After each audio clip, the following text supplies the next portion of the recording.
Давай, блядь! Дикая, давай вперед! Самое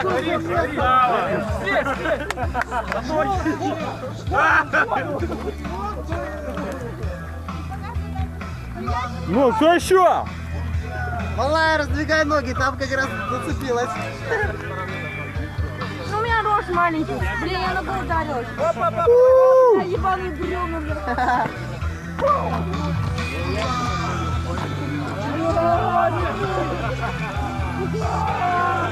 Ебать!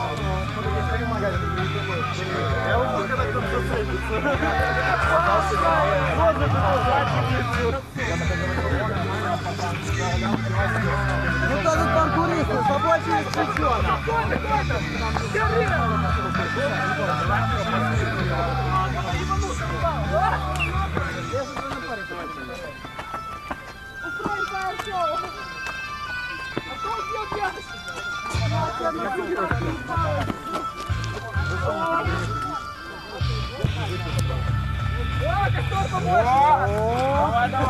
Я чувствую, завтра проснусь от синяка.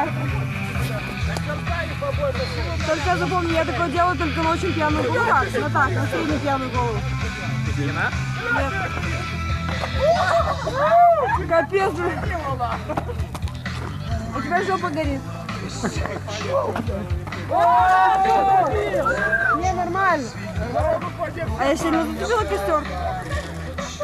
Я не почувствовал. Нет. Я только потом, когда уже ногой ударился, догадался. Корягу зацепите кто-нибудь. Это только могу я. Далек! При своим маленьким ростом. Лови подачу! В воздухе.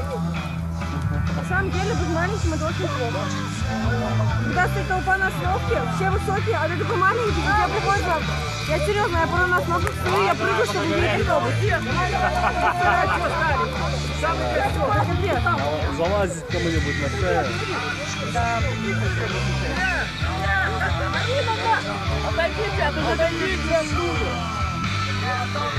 О!